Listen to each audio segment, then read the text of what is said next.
لبیک لبیک یا رسول اللہ. بسم اللہ الرحمن الرحیم.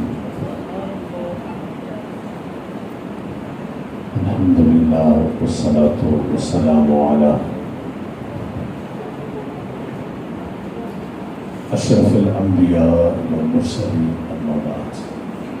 سبحان اللہ. ان اللہ وملائکتہ یصلون علی النبی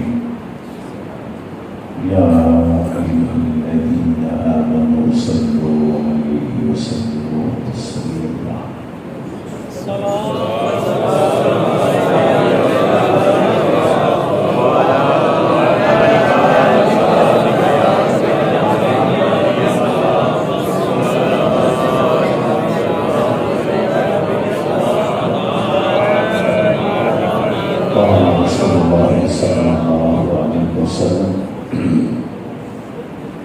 ما بين بيتي ومنبري روضة من رياض الجنة.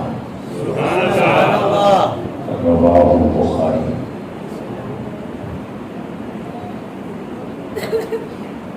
اللہ رب العزت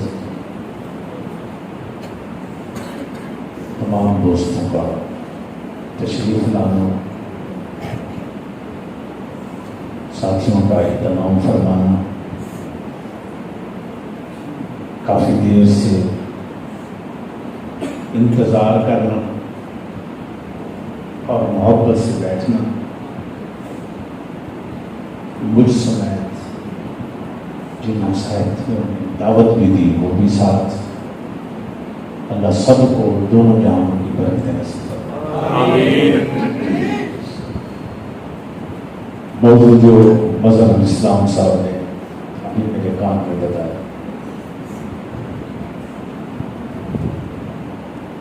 یہ ختم نبوت پر بات فرمائے. سبحان اللہ.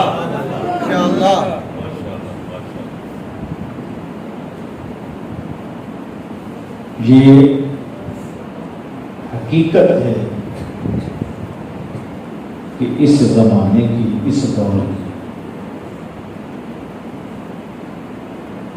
بڑی ضرورت ہے. امتی کو، ہر عاشق کو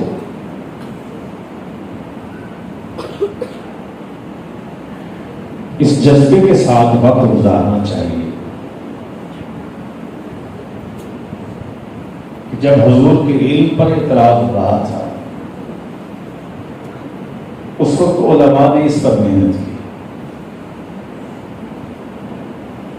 جب آقا علیہ السلام کے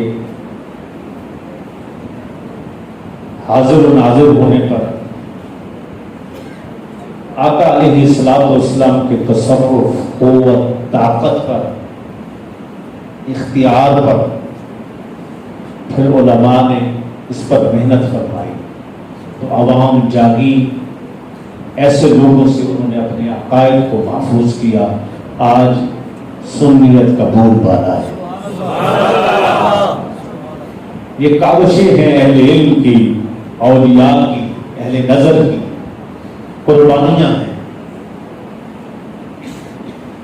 اس دور کا جو فتنہ ہے وہ فتنہ قادیانیت ہے. جو اسکولوں میں، کالجوں میں، یونیورسٹیوں میں، محلوں میں، گاؤں میں، علاقوں میں زور لگا رہے اور ان کے پیچھے پورا یورپ کھڑا ہے. میری طرف دیکھو گے، میں نے ابھی ایک مثال دی تھی، پھر پیغام کو شروع کیا تھا. وہ مثال ادھر بھی دی. جو بندہ خود رستہ نہیں جانتا تو کسی سے پوچھے کدھر جانا ہے تو جو بتا دیتا ہے بھائی ادھر جائیں، یا وہ ساتھ چل پڑتا ہے تو بتائیں آپ جہاں جانا چاہتے ہیں وہاں پہنچ جاتے ہیں. بغیر پوچھے آپ گھنٹوں محنت کریں گے لیکن اس جگہ تک نہیں پہنچ سکتے. بتانے والے کی بات پر توجہ دینے سے آپ منزل پر پہنچ گئے.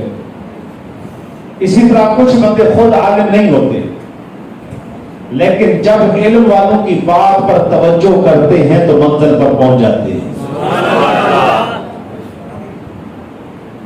یہ محافل اسی لیے سجائی جاتی ہیں. ہم گھر سے آئے، آپ آئے، اتنی دیر بیٹھے تو ہم نے کان پہ ہاتھ لگ کے سورے کرنے والا، لگانے والا تو میں بندہ نہیں ہوں. میں نے تو یہی باتیں سمجھنی ہے، سمجھانی ہے، کرنی ہے اور اسی پر فکر دینی ہے. تو اس پہ آپ تھوڑا جلدی توجہ کریں گے تو بات سمجھ بھی آ جائے گی، مقصد بھی پورا ہو جائے گا، مقدر بھی سمجھ جائیں گے.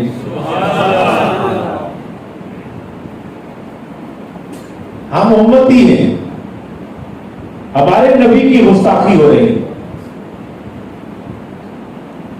60 کے قریب اسلامی ممالک ہیں. 57 تھے، اب تحقیق کے ساتھ بڑے ہیں، کہتے ہیں جی 60 ہو چکے. 60 اسلامی ممالک موجود ہیں. تقریباً 1.5 ارب اور 2 ارب کے قریب مسلمان ہیں. کتنے؟ 1.5 ارب سے 2 ارب کے درمیان مسلمان ہیں پوری دنیا. 2.5 کروڑ مسلمان یورپ کے اندر ہے. کہاں ہے جی؟ یورپ کے اندر. 2.5 کروڑ مسلمان یورپ میں موجود ہے. بیٹا جی کو بند کر سکو، ایک چلا دے اگر یہ مسئلہ ہے.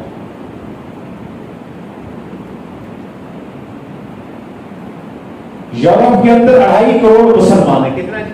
2.5 کروڑ. اب یہ بہت بڑی تعداد مسلمانوں کی ہے، لیکن اس کے باوجود 2 ارب مسلمان ہو، 60 اسلامی ممالک ہوں، 2 کروڑ مسلمان یورپ کے اندر موجود ہوں، پھر بھی تیرے میرے نبی کی گستاخی ہو جائے، کاروبار بھی چلتے رہے، نوکریاں بھی بحال رہے، اس کے بعد معمولات زندگی بھی چلتے رہے،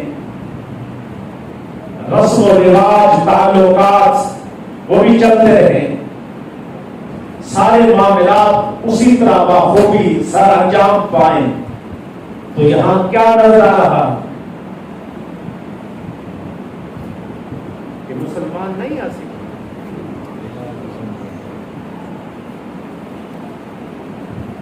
جب حضور کی گستاخی ہو گئی تو صدیق اکبر نے سونا چھوڑ دیا تھا.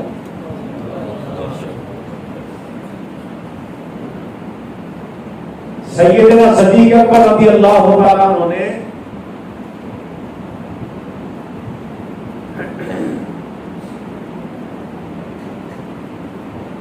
اس وقت تک چین نہیں آیا جب تک اس ظالم کو کیفر کردار تک نہیں پہنچا دیا.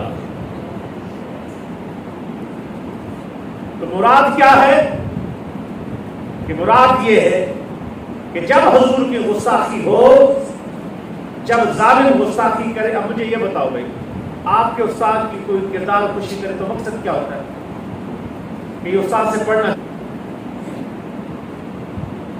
استاد کی گستاخی کا مقصد استاد سے پڑھنا چھوڑ دیں.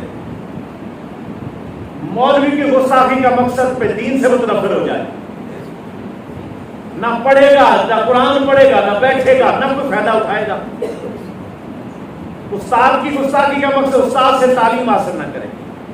مولانا کی گستاخی کا مقصد دین سے متنفر ہو جائے. حضور سے گستاخی کا مقصد کیا ہے؟ بے ادبی کا مقصد کیا ہے؟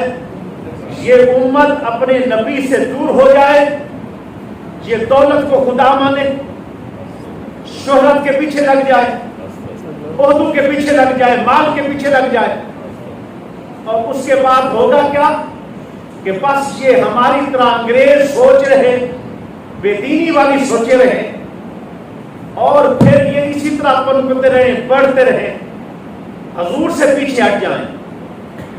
یہ کافر کی کب سے سوچ چل رہی، کب سے اس کی یہ محنت چل رہی ہے. اب وہ محنت قادیانیوں کے ذریعے کرا رہے ہیں. اب امتی کا حق بنتا ہے کہ پھر یہ سجدے باقی نہیں رہتے.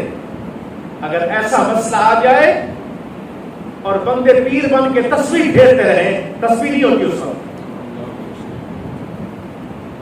اس وقت کوئی بیعت لیتا ہے وہ کوئی بیعت نہیں. سادہ سی بات ہے، سمجھو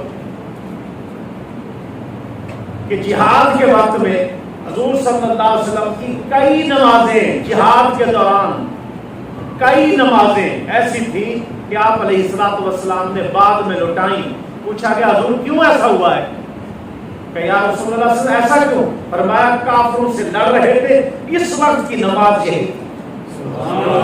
جو بات میں نے کی میں ذمہ دار ہوں،